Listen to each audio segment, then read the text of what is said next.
Halo, assalamualaikum warahmatullahi wabarakatuh. Kembali lagi dengan struktur data. Topik kita kali ini kita akan mempelajari mengenai teori graph. Nah, bagaimana merepresentasikan struktur data yang bentuknya seperti ini, di mana kita memiliki suatu data dan memiliki suatu data yang terdiri dari beberapa objek, kemudian dari setiap objek itu memiliki relasi dengan objek lainnya. Nah, jika kita gambarkan, maka kita bisa merepresentasikannya menjadi sebuah struktur graph. Nah, sama halnya dengan informasi yang ini, gambaran informasi seperti ini, ada beberapa objek di mana beberapa anggota dari objek data tersebut memiliki relasi dengan objek lainnya. Namun tidak semuanya data tersebut memiliki relasi dengan data objek lainnya. Contohnya di sini yang tidak memiliki relasi adalah H, G, F, sedangkan yang memiliki relasi dengan objek data lainnya adalah A, I, K, L.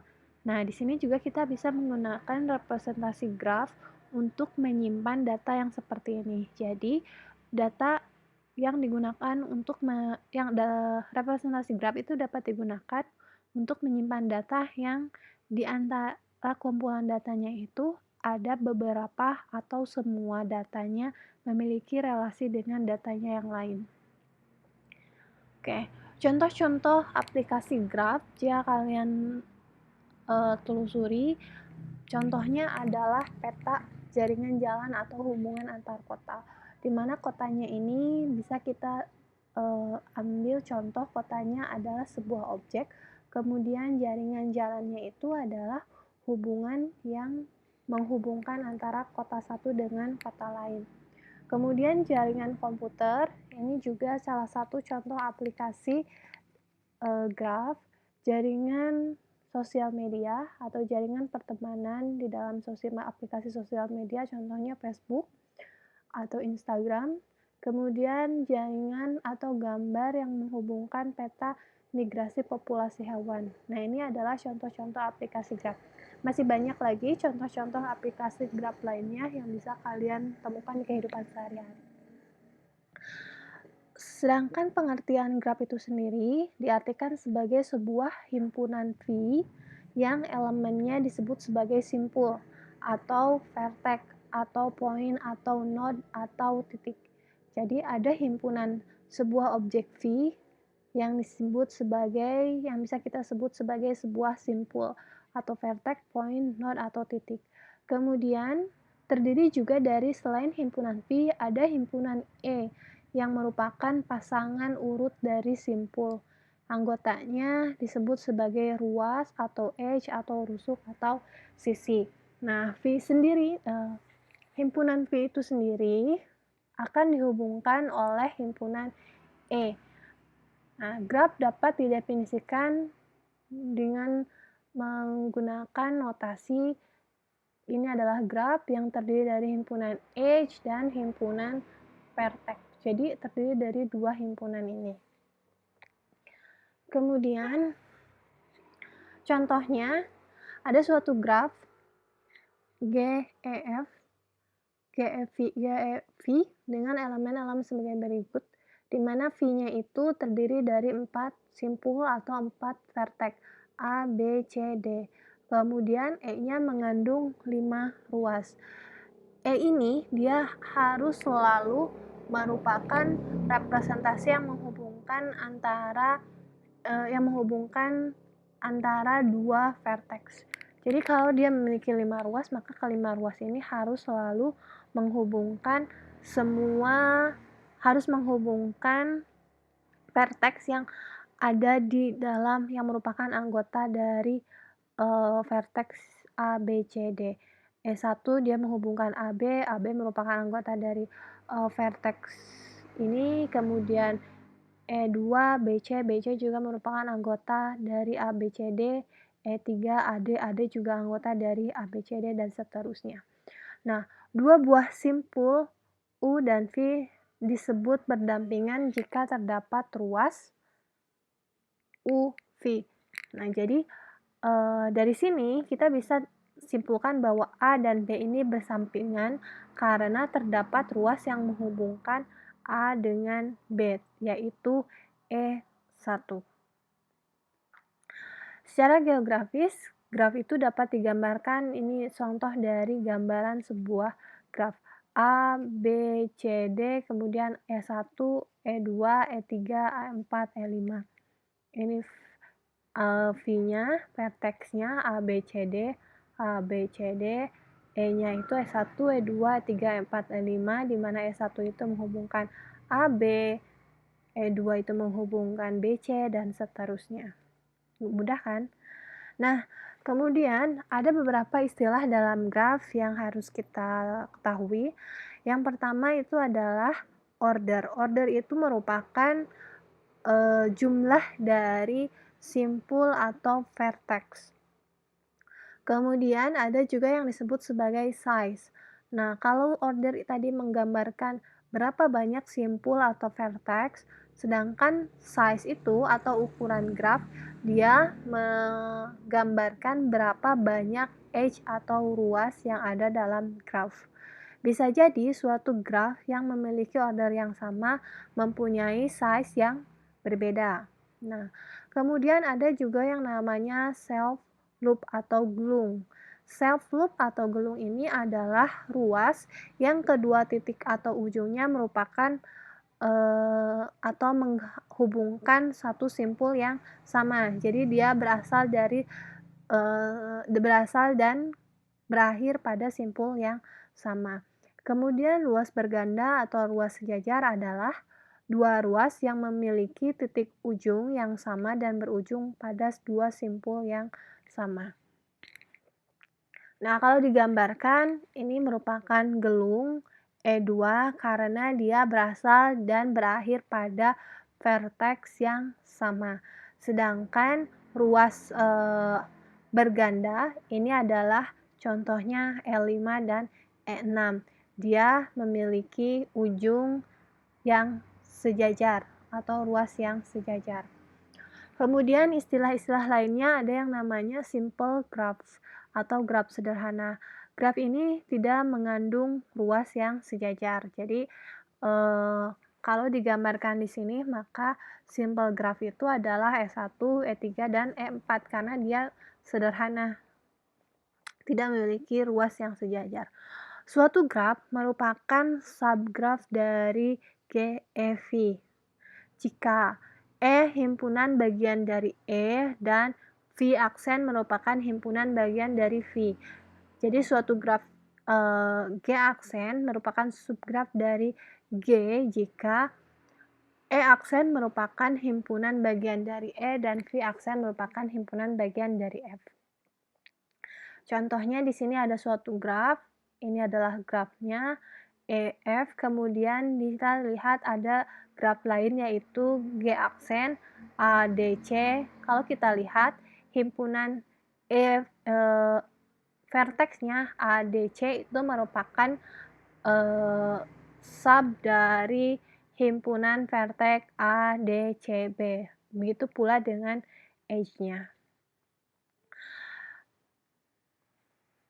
Kemudian, jika graf G aksen adalah subgraf dari G dan E mengandung semua ruas di E yang titik ujungnya di V aksen, maka G aksen merupakan spanning subgraf. Nah, kita lihat di sini. Graf G ini adalah memiliki ruas 6 ruas. Kemudian G aksen dia memiliki 4 ruas. Namun E aksen ini semua ruas yang ada di dalam E aksen ini merupakan ruas yang titik ujungnya di V aksen. Jadi gini, contohnya di G aksen dia V di G ini ada A, D, C, B. Kemudian V di V aksen itu ada A, D, C. Nah, jika semua yang berujung pada semua V aksen ini itu kita masukkan, maka dia merupakan spanning subgraph. Jadi dia lengkap semua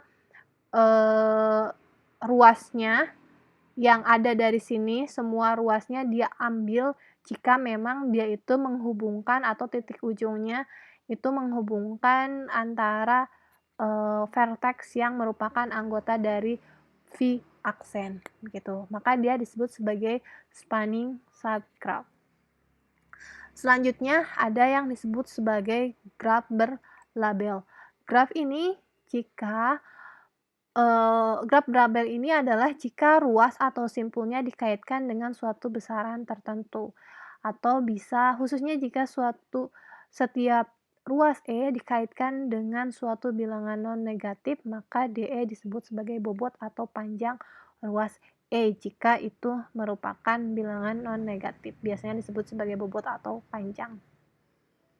Nah, ini adalah contoh graf berlabel. Jadi setiap ruasnya itu dia memiliki suatu nilai atau suatu value. Khususnya kalau misalkan bilangannya bukan negatif, maka biasanya disebut sebagai sebuah bobot. Nah, kemudian istilah-istilah graf lainnya yang harus diketahui ada yang namanya derajat simpul, yaitu banyaknya ruas yang menghubungi simpul tersebut. Kemudian ada simpul ganjil, simpul yang berderajat ganjil. Nah, kemudian simpul genap adalah simpul yang berderajat genap. Jika terdapat shape loop, maka shape loop dihitung 2 kali untuk derajat simpul. Derajat graf adalah jumlah seluruh derajat simpul. Derajat graf ini seluruh derajat simpul. Derajat graf juga sama dengan 2 kali jumlah ruas atau size. Jadi derajat graf 2 kali size. Derajat simpul banyaknya ruas yang menghubungi simpul tersebut.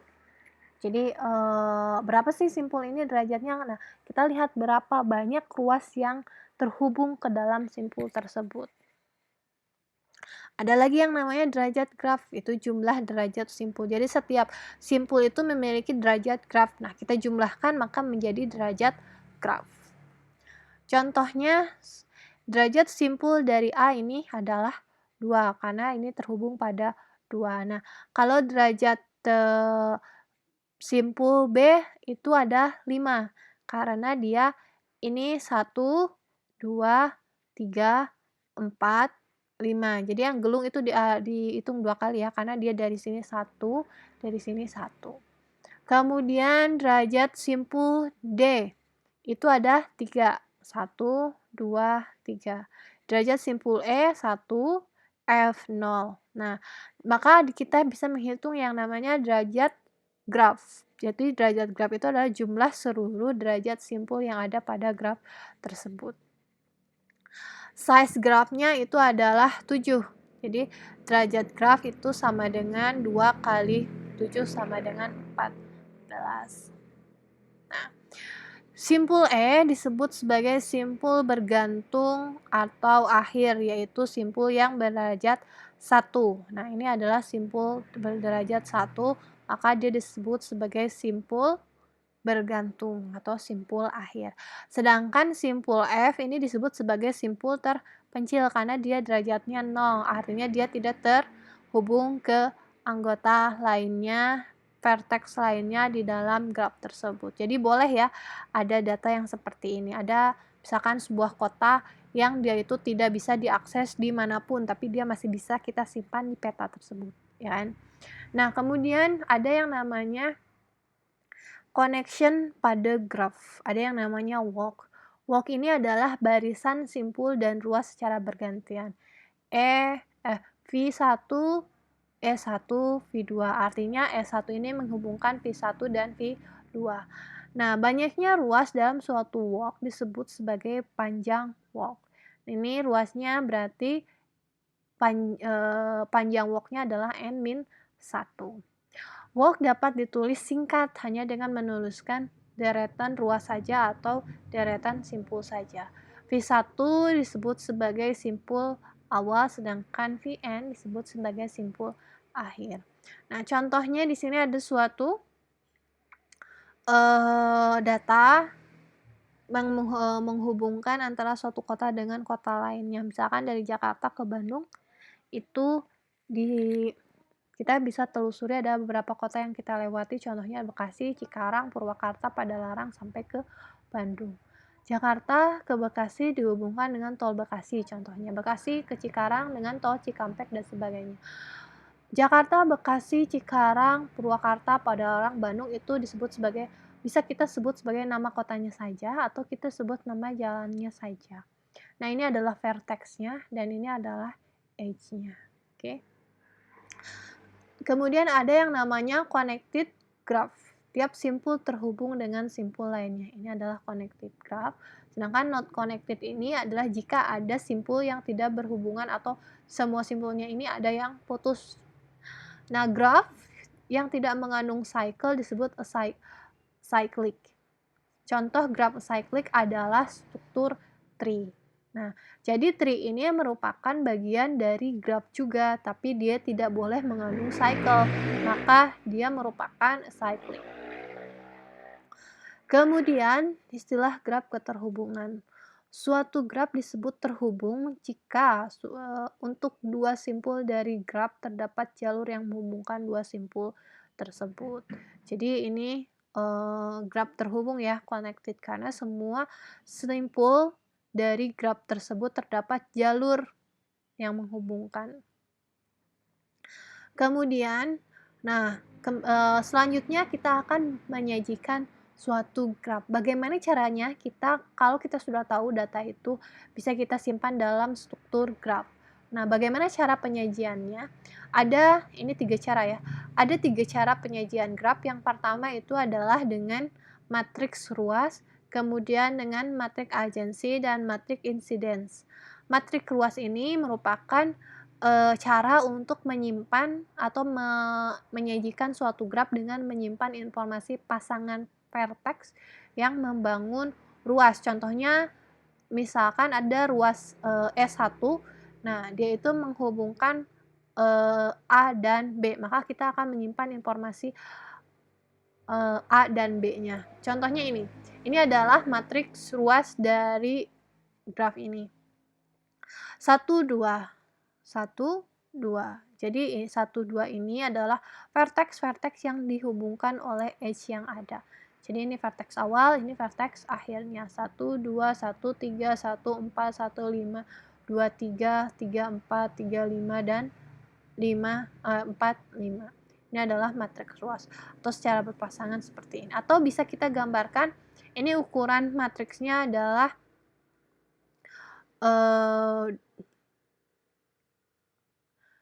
jumlah dari vertex yang terhubung atau jumlah edge-nya ini sampai 7 kali 2. Nah, ini atau 2 kali jumlah edge-nya. Jadi boleh seperti ini atau boleh seperti itu, adalah matriks ruas. Cara pertama untuk menyajikan sebuah graph. Selanjutnya adalah matriks agensi. Nah, matriks agensi ini adalah suatu matriks yang berukuran n kali n, di mana n-nya ini adalah jumlah vertex. Jadi jumlah vertex kali jumlah vertex. Kalau vertexnya ada 8, maka matriksnya nanti adalah 8 kali 8. Di mana informasi yang disimpan dalam matriksnya itu adalah 1 dan 0. 1 ini jika vertex ada ruas yang menghubungkan vertex I dan vertex Pj. Sedangkan 0 ini adalah jika tidak ada ruas yang menghubungkannya. Ini adalah contoh matriks agensi untuk graf yang ini. Jadi ini ukurannya adalah jumlah vertex kali jumlah vertex. Nah, contohnya V1 dan V1 ada tidak, di sini kita tidak menemukan adanya suatu ruas yang menghubungkan, maka nilainya adalah 0. Sedangkan vertex antara V2 dan V1 itu ada, maka 1, dan seterusnya. Ini adalah disebut sebagai matriks agensi. Selanjutnya ada yang disebut sebagai matriks incidence. Nah, bedanya dengan matriks agensi adalah kalau matriks agensi itu ukurannya vertex kali vertex, kalau matriks insiden itu adalah edge kali vertex, jumlah edge-nya kali jumlah vertex-nya. Nah, di sini kita lihat di sini adalah E1, E2, E3, sampai E8. Kemudian E1 ini dia menghubungkan apa sih? Menghubungkan vertex 1 dan vertex 2. Maka vertex satunya ini 1, 1. Ini 0, 0, 0 karena dia tidak ada hubungannya dengan ruas E1.